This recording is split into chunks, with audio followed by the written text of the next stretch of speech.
নমস্কার বন্ধুরা, অরণ্যদেব ইউটিউব চ্যানেলে তোমাদেরকে স্বাগত। তোমরা ইতিমধ্যে জানতে পেরেছো যে তোমাদের ডব্লিউবিপি এর আন্ডারে যে কলকাতা পুলিশের এসআই এক্সাম হবে সেটা কিন্তু তোমাদের 28শে জানুয়ারি অর্থাৎ রবিবারে কন্ডাক্ট করা হবে। অর্থাৎ তোমরা মাত্র কিন্তু আর হাতে 14 থেকে 15 দিন সময় পাবে।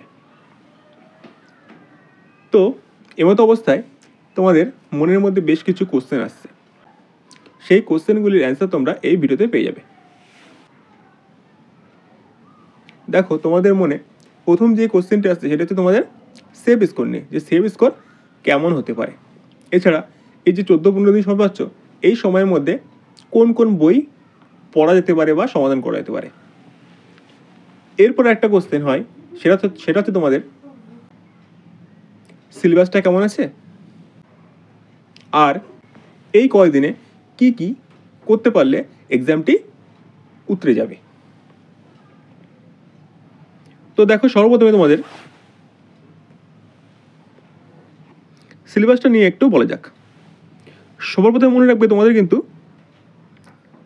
এক্সাম হবে 200 মার্কসের, আর তার মধ্যে তোমরা সময় পাবে মাত্র 90 মিনিট।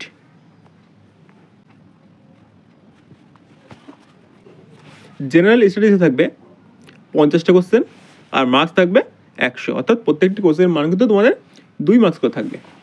আর তারপর তবে রিজনিং, যেখানে তোমাদের থাকবে 25টা কোশ্চেন, 50 মার্কস, আর থাকবে অ্যাথমেটিক অর্থাৎ ম্যাথ, এখানে তোমাদের 25টা কোশ্চেন, 50 মার্কস।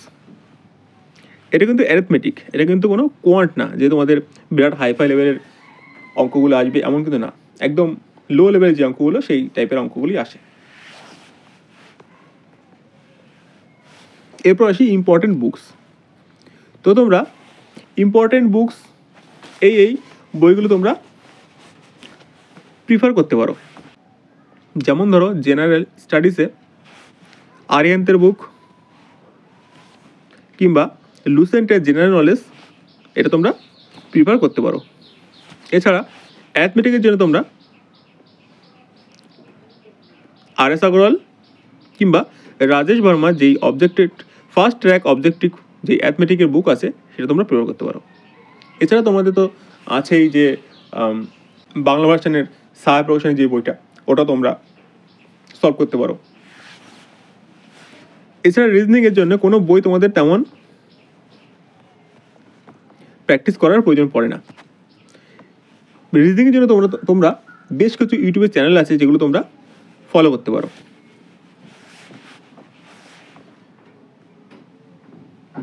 এরপর দেখো, তোমাদের যেই সিলেবাসটা দেখো, জেনারেল স্টাডিজে তোমাদের মোট এই বিষয়ের উপরে কিন্তু তোমাদের কোয়েশ্চেন থাকে। এর মধ্যে তোমরা জোর দেবে কিন্তু প্রত্যেকটাই না, জাস্ট বেছে বেছে যে সাবজেক্টগুলো বেশি কোয়েশ্চেন আসে সেই সাবজেক্টগুলো তোমরা জোর দেবে। যেমন ধরো, তোমাদের sports most important, current affairs most important, history আর পলিটি এটা কিন্তু মোস্ট ইম্পর্টেন্ট। ঠিক আছে। এছাড়া এখানে যেটা দেওয়া নেই সেটা তোমাদের ন্যাশনাল আর ইন্টারন্যাশনাল যেই সংস্থাগুলো আছে, যেমন WHO, তারপরে আছে FAO, ঠিক আছে, এমন ধরনের যে সংস্থাগুলো, সেই সংস্থাগুলো হেডকোয়ার্টার এবং কত সালে এটা স্থাপিত হয় সেগুলো তোমরা পড়বে। এরপরে যদি তোমরা সময় পাও, তা তোমরা এই যে বাকি যেই পার্টগুলো আছে সেগুলো তোমরা একবার চোখ বুলে নিতে পারো। এরপর দেখো, তোমাদের রিজনিং, ঠিক আছে। তো রিজনিংয়ে তোমাদের এই পোর্শন থেকে এক্সামের কোশ্চেনগুলি আসে। তো তোমরা এইগুলির মধ্যে এই যে ব্লাড রিলেশন তোমরা বেশি করে প্র্যাকটিস করতে পারো। এছাড়া সিলোজিজম আছে, কোডিং ডিকোডিং আছে, তো এইগুলো তোমরা ভালো করে করতে পারো। এছাড়া তোমরা প্রিভিয়াস 5 বছরের যেই কোশ্চেনগুলি, সেই কোশ্চেনগুলো তোমরা সলভ করতে পারো, করলেই হয়ে যাবে। রিজনিংয়ে তেমন কোনো কঠিন কোশ্চেন আসে না। এরপর তো অ্যারিথমেটিক অর্থাৎ ম্যাথ, এখান থেকে তোমরা simplification, percentage, number system, profit loss,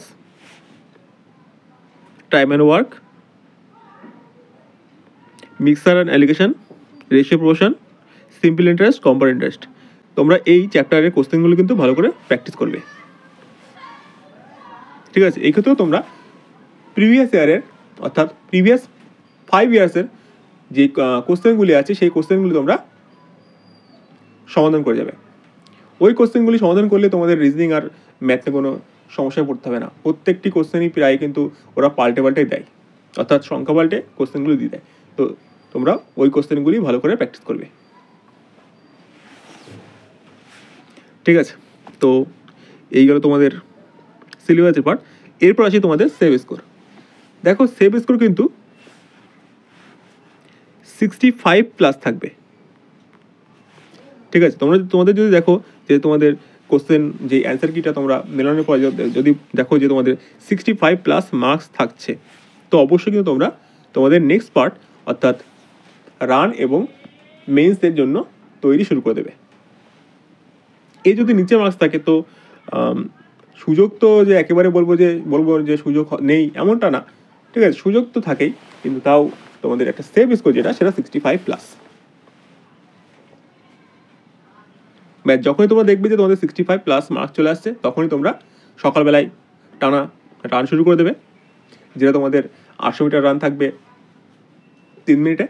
আর তোমাদের যেটা মেন্স এক্সামের জন্য তোমরা চিঠি লেখা আর এসে লেখা সেটা তোমরা প্র্যাকটিস শুরু করে দেবে।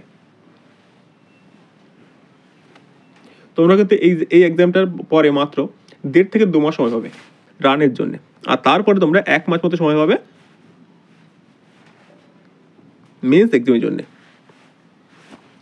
তো তোমাদের সেইভাবে কিন্তু প্র্যাকটিস কিংবা প্রিপারেশন শুরু করতে হবে। এছাড়া তোমরা প্রিভিয়াস ইয়ারের কাট অফটাও একবার দেখে রাখতে পারো। দেখো এটা কিন্তু তোমাদের 2021-এর কেপির যে এক্সামটি হয়েছিল সেই এক্সামের কিন্তু কাট অফ। তো এখানে তোমাদের মোট ভ্যাকেন্সি ছিল প্রায় 300+। তো এবার কিন্তু ভ্যাকেন্সিটা বেশি, তো কাট অফটা কিন্তু হালকা হলেও কম যাবে। তো দেখো এখানে বলেছে যে কাট অফটা এখানে আছে সাব ইন্সপেক্টর আর সার্জেন্ট, এখানে ইউয়ারদের গিয়েছিল 145, এসসিদের 138.5, এসটিদের 100.5, ওবিসি 135.5 আর ওবিসিবি 144। ঠিক আছে, এটা কিন্তু ছিল মেলদের। এরপর হলো সাব ইন্সপেক্টরেস, এখানে মোট ইউয়ারদের কাট অফ গিয়েছিল 145, এসসি 125.5, এসটি 106.5 আর ওবিসি 133.5 আর ওবিসিবি 137.5। ঠিক আছে, এটা কিন্তু তোমাদের 2021-এর কাট অফ। ঠিক আছে, কাট অফ কিন্তু খুব হাই গিয়েছিল, তো এবারও কিন্তু হাই যাওয়ার সম্ভাবনা। আচ্ছা, ওখানে তোমাদের যেটা বলেছিলাম 65+, ওটা কিন্তু 65%।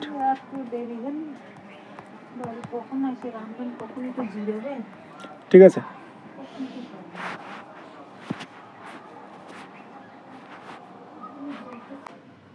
তো আজ এই পর্যন্ত থাক। যদি তোমাদের মনে কোনো কোশ্চেন থাকে তো অবশ্যই আমাকে কমেন্টে জানাবে, তোমাদেরকে আমি তোমাদের কোশ্চেনগুলির অ্যান্সার দেওয়ার চেষ্টা করব। তো ভিডিওটি ভালো লাগলে অবশ্যই একটা লাইক করে দাও, চ্যানেলটিকে সাবস্ক্রাইব করে নাও। এই ধরনের আপডেট কিন্তু তোমরা সবার প্রথমে আমাদের চ্যানেলেই পেয়ে যাবে। ধন্যবাদ।